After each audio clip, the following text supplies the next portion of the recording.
Hello everyone, and welcome to the Group Fitness Guide. I am your host, Jaycee Spivey. I'm a group fitness instructor and personal trainer with over 2 years of experience in literally anything from aqua fitness to yoga flow, indoor cycling, Pilates, strength, everything in between. I am so excited for today's episode because we are talking all about functional training. Now, if you don't know what the Group Fitness Guide is, this is the podcast where we chat about anything and everything related to group fitness. So, whether you are a group fitness instructor or group fitness enthusiast, I can guarantee this podcast is something for you. Now, I love talking about functional training, but before we get into that, we've got a few little announcements, and then we've got to do our weekly podcast ritual. So, posting is moving from Mondays to Wednesdays. So, the podcast will be available every single Wednesday, both on Spotify and on YouTube. You'll be able to watch it as a video or listen to it as an audio form. And then every Saturday on YouTube, if you're following me on there, that's at Jaycee Spivey, there is going to be a new vlog. So, I haven't been skimping on the podcast. I've just been rearranging things. Now we have to do our high-low buffalo. If you don't know what this is our highlight of the week, the low light, and then something random. And because this is a fitness podcast, we're going to make it all about fitness. Now Spotify and YouTube both have comment sections, so I want you to comment your fitness high, low, and buffalo down below. I would love to read it, respond, build some community in here. So my high is that I just started working with a personal trainer myself, and I started a new block of training this past week, and it was so difficult, but in all the best ways. Anything that I've ever needed to improve upon, any of my weaknesses, all of them are in this program. So it's a good block of programming. I think I'm in this block for about 5 weeks, and I think I'm going to just see significant improvements with my core strength just in all of my everyday movements, which, oh my God, functional training. My low is that I'm entering a calorie deficit, or I'm in one already. I wrote this when I wasn't, but I'm in a calorie deficit with my nutrition because I do have some weight loss goals. If you're on YouTube, you know. And it sucks because it always takes me just so much time to adjust to a new routine and nutrition plan. Like, my body just doesn't adjust to change very well. It makes me very anxious. I get headaches. I get cramps. Like, it's so not fun. And I get very irritable. And so I'm getting a lot of headaches right now because my body's very thrown off its usual rhythm. One of the things we're changing is the time of day that I eat at, because I need to make sure that I'm properly fueling myself for all the teaching I do. And that sucks because even though it's like a really good thing for my body's not seeing it as a good thing right now. So my buffalo is that I start teaching Zumba for the first time ever, literally in an hour. That's crazy. That's insane to me. I have to leave for it in 15 minutes. And so I'm very excited, but I'm like really nervous. I have been prepping the past month. Like, I'm prepared. But I think my biggest fear, and this is my fear with every fitness class, is there's only so much preparation you can do. You just have to get in there and get to know the participants. And so usually if I'm teaching like a strength class or like even a yoga class, as soon as I see the participants, I can make all the adjustments on the fly and make sure that the class is like a really good experience for what their needs are, specifically when you're working with older adults. I do not know the needs of these adults. I have been given minimal information. It's not Zumba Gold because I'm not Zumba Gold certified, but it is a lower intensity Zumba. And so what I've prepared for is routines with no jumping, but I am trying to push the intensity a little bit because it is a cardio dance workout. Their heart rate should get up. But I don't know if they are going to enjoy being pushed to that level, which frankly, I'm hoping it's not that one if it is one of these, because that's just a harder conversation to have. I'm hoping it's more of like, we need to make some additional modifications, or best case scenario, they love my class and everything about me. However, my experience working with older individuals is the first few weeks are really rough and I have to win them over time. So I'm just nervous, but I'm hoping that all my practice and preparation can pay off. No one can say I'm not prepared. I know everything when I go into that room. I'm very prepared to teach the class. Whether or not they are going to like me, I can't say. But I'm very prepared. So let's just talk about the episode topic: how to incorporate functional training into your group fitness classes. I'm going to start with what functional training even is, because I don't think many people know. So functional training it's just training for purposeful movements rather than focusing on training specific muscle groups. So this is where we help our participants apply it to real life. So rather than saying, okay, we're going to train the quads and glutes today, we might want to say we're going to train our bend and lift movement pattern and our unilateral movement patterns. So this is just really looking at the different movement patterns, how we move our body, where we're going to apply it in real life, rather than calves, quads, back, bicep. We're not looking at those muscle groups as much. Still very important to know them and to know what muscle groups are working. It's just not, muscle growth isn't necessarily the main focus. Functional movement training, function is our focus, right? And so this matters in our group fitness classes because of injury prevention. If we can teach our participants how to move in real life, we are giving them strategies to help them in muscle definition and growth and muscular endurance and strength and power that's going to help them when they encounter a real life force and load or fall. Realistically, they're going to be able to get up after a fall. It's also going to bring better movement qualities into our fitness classes. They're going to be well-rounded. We're going to have a lot of variety. And then it's going to appeal to a wider audience of people because, again, everyone has so many different goals. You're going to get participants whose goals are muscle growth, and you're going to get participants whose goals are being able to walk up the stairs comfortably. And the nice thing about functional training is you can get so many things out of that. Whereas if you are just programming for hypertrophy muscle growth, you're really only appealing to someone who wants visible muscle definition. And so that's the best thing about functional training is you can really hit that wide audience.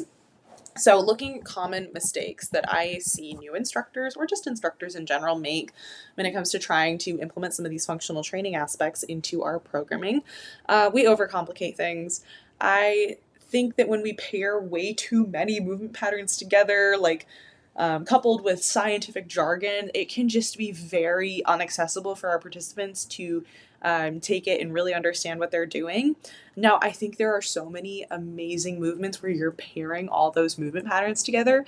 And I think that is for a certain time and place. Maybe it's like an extra thing that we throw into our fitness class and it's one movement. Maybe it's something we do with a very advanced personal training client. However, group fitness, we have to have that very generic base level. And so I think the simpler we keep it, the more accessible it is. I also think when we program for Instagram instead of function, we're not actually doing functional movement training. So when we're just combining, like, I'm going to take an example from a class I recently took, which I don't necessarily think this is a bad movement. Again, this was more of a sprinkle. But if it's like every movement throughout the whole class is like this, that's where I see a problem. But for example, I was in a Pilates class this morning. We had our knee on a yoga block. We did a glute kickback with our opposite leg into a knee assisted push-up. Now that is a good functional movement. We are targeting some unilateral work. We're targeting the core by having to balance. We're getting in a push movement. However, that's a sprinkle. That is not the whole workout. And the instructor who taught it did it beautifully. The rest of the workout was filled with very functional core and spine movements for a Pilates class. The other thing that I see a lot is ignoring regressions and progressions. Regressions and progressions are what elevate you as an instructor. They are what, to me, take you from beginner instructor to someone who actually knows what they're talking about. And if you can find a way to seamlessly integrate these throughout your class, people are going to just have so much more autonomy in being able to choose the movement options that best serve them in that moment. So yeah, let's look specifically at functional training movement patterns. These are pretty much taught in every basic certification. However, not everyone is a fitness instructor who listens to this, and I think there's so much value in participants knowing what they're doing as well. And so here's just a bit of that educational piece. So bend and lift, that's going to be typically like our squats, our lunges. That is any sort of movement at the knee joint. We use our knees for walking, for getting on and off the ground, going upstairs, anything. It is so critical that we are training these bend and lift movement patterns. Hinge is where we move at the hip joint. So think RDLs, deadlifts, hip thrusts, glute bridge even. This is mainly for bending down and picking up a heavy load of weight, like a heavy box off the ground without damaging our lower spine. So again, these movements are very critical to be trained in group fitness classes, which bend and lift and hinge, we typically hit very well in most group fitness classes. I think in almost every single format, maybe not indoor cycling, you are probably doing some sort of bend and lift and some sort of hinge. Now push, that's more of the upper body. We're pushing a load away from our body. So So if something is on top of you, you can push it away from you. So that's something like a chest press, push up, even shoulder press. We've got horizontal and vertical. Horizontal is movement at the torso. It's coming towards or away from your torso. Vertical is movement that is coming towards or away your shoulders. Pull is pulling a load towards our body. So we're really going to see that with lat pull downs, pull ups, even lying lat pullovers. This is like if you're pulling like a wagon towards you or something like that. Rotation, that's our fifth one, is being able to rotate your body to look in either direction. This one is so critical, and truly this one is a use it or lose it. A good example of this is a Russian twist, any sort of spine twist stretch. Again, rotation's one of them where there are not many ways to hit on it, but the ones that we hit often. So Russian twist, probably overused in your fitness classes, but there's so many good ways to do a rotation in your movement. Now, I want to talk about some of my strategies for programming functional training in your fitness classes. So method one, put it in your warm-up. Like, let's say these are strategies if you don't want to do an entire functional training sequence, okay? So for number one, you can put it in your warm-up. And I think that mobility and activation drills tied to movements are a really good way to do this. For example, you could do a reverse lunge into a rotation. You're hitting a bend and lift and you're hitting a rotation, right? You can also do this through rehearsal moves. If you have RDLs in your strength class, put in a body weight hinge in your warm-up. It's such a good way to just get people really warmed up for the movement, and you can give so many form cues there. Method two, you can do some sort of circuit-based programming where you hit a movement pattern per station.